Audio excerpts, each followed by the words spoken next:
All right. So, what has been present with me and on my mind a lot lately is the topic of unknown and uncertainty, right? And how our relationship is with the unknown and uncertainty. Because this can be something that's fearful and highly uncomfortable to the point that it doesn't feel fun or joyful or even like something we can really accept. Or it can feel like infinite possibilities, which include a place where we can have fun and be joyful. So, personally, I've been applying this a lot over the past months. This video is recorded and made months after my last episode. And since that last episode, what I have done is quit my job of a doctor of physical therapy at a clinic that I had been at for over 6 years. So I got very familiar with this job, with the people around me, with the city I was living in because that was the same city that I grew up in. And I just knew from this inner deep calling that I had to leave. I couldn't pour into the new creations that I felt called to step into like I wanted to while still staying in the same situation, still staying in the same job that I was in and the same circumstances. So I just felt like I had to leave. And in the previous episode, I talked about how badly I wanted to go to New Zealand, how much I felt called to go to New Zealand, and that's exactly where the journey started. At this point, a few months ago, I lived in New Zealand with my partner for over a month. And since then, traveled to some other countries and really just settled into a new way of living and continuing to live from the heart. However, not doing it just in the physical, also expanding and extending this way of living into creating and offering services, being of service virtually as well. And this is new. I had been working at the same clinic with the same people for the most part. Great people, great managers, and I left it because I felt like I needed to step into something new and unknown to really expand myself and expand what I knew was possible from experience by leaving something very familiar and certain and full of love and acceptance. And it's been beautiful because those that I really enjoy being around, including my family in my hometown, I was able to see how these people were able to support me on this newness, this new journey, and understand and feel why I felt called to do this, even though logically, let's say, it didn't quite align. It's a good, steady job that I worked a long time to get to. I prayed and really wanted to be the best physical therapist that I could be. I did 4 years of undergrad, 3 years of grad school, and did a highly intensive sports residency and really enjoyed what I was doing until I realized that I felt limited somewhere. And that's not always the easiest thing to accept. When you notice that you are in a place that you have wanted to be in and you're grateful, yet you know that there's going to be a next step. So stepping into the unknown and stepping into uncertainty is just a natural part of our growth. And I just want to share that because I don't feel that We hear it enough that things can be right. It can feel like a gut instinct calling from the heart to step into something new, but it doesn't always feel the most comfortable and it doesn't always feel easy. Yet there were so many times where the timing just felt divine, divinely timed.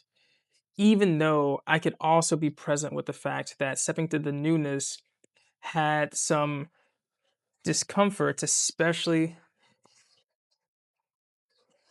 on the surface level, right? So the gut is so deep, yet the surface level had some things to adjust to. Like, even now, recording this video, I'm a person that likes to get a haircut every other week. I've had to sacrifice different resources for the calling within.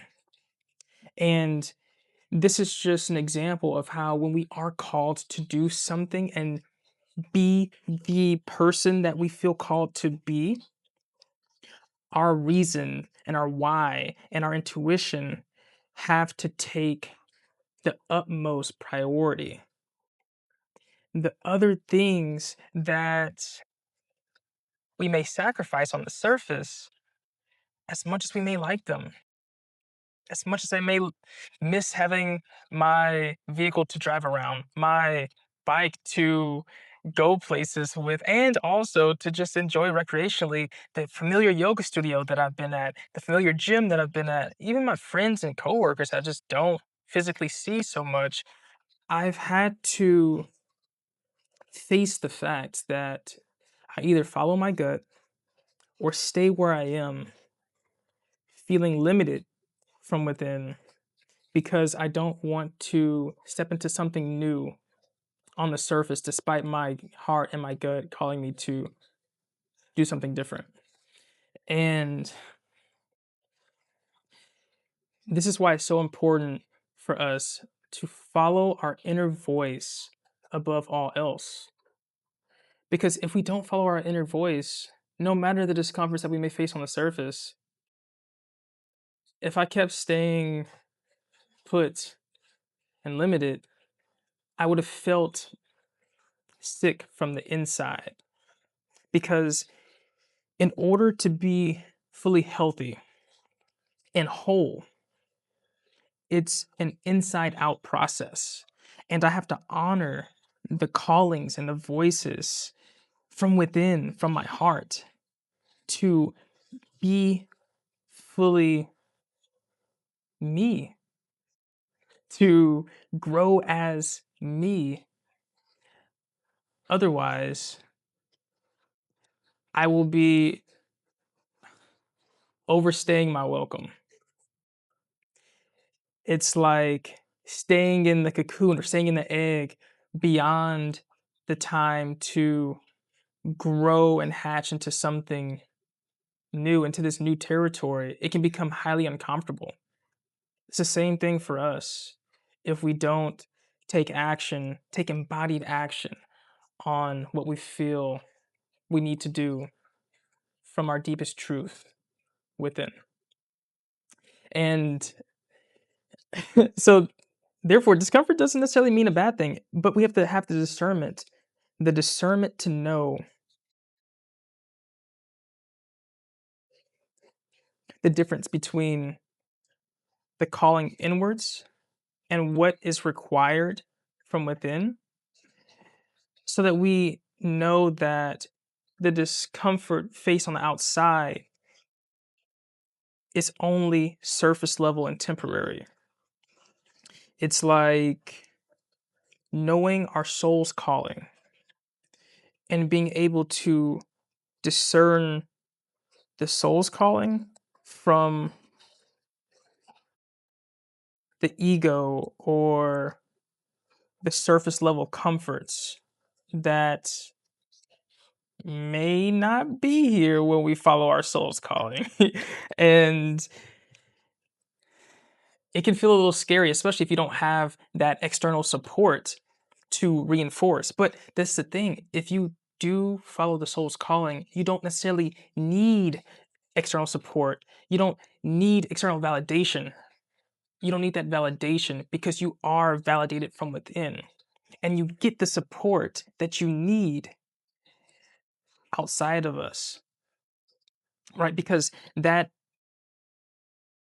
soul guided action from internal wholeness and abundance, that is reflected outwardly because we're acting from a place of wholeness, and we're being able to see the world from a place of wholeness as opposed to seeing the world from a place of fragmented unease, disease, sickness. So, to give ourselves the best chance to even see the world provide reflections of wholeness, we have to act from wholeness within, no matter no matter the surface level discomforts. So here I am after some months settling into my new way of living, a new way of life, living off of savings, not really sure how it's going to turn out, but knowing that I can rest my head in peace because I am following a calling that is beyond words.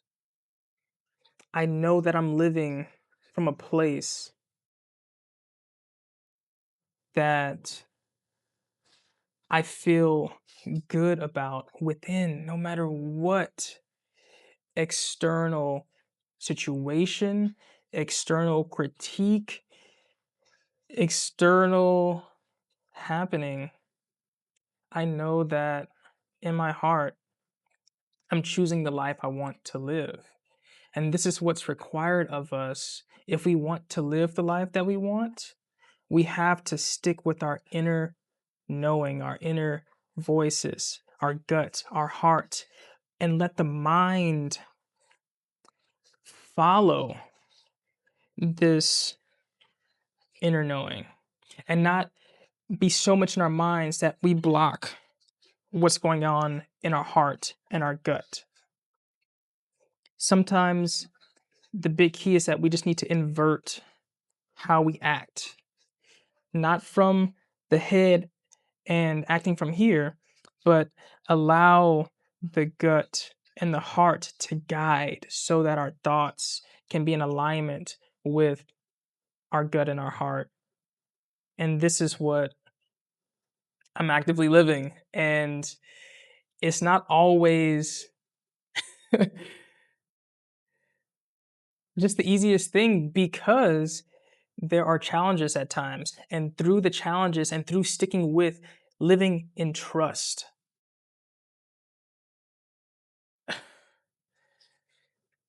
leading a life from trust, we get to live a life of our dreams. We get to live a life of our choosing that is a reflection of who we really are in truth and how we truly want to live. And that's a blessing. That's a blessing.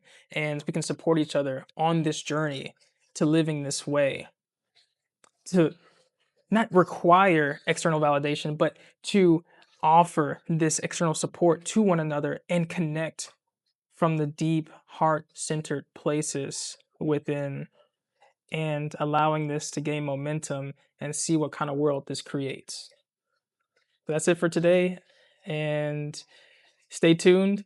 If you got this far, please like, subscribe, and check out the links in the description. Peace.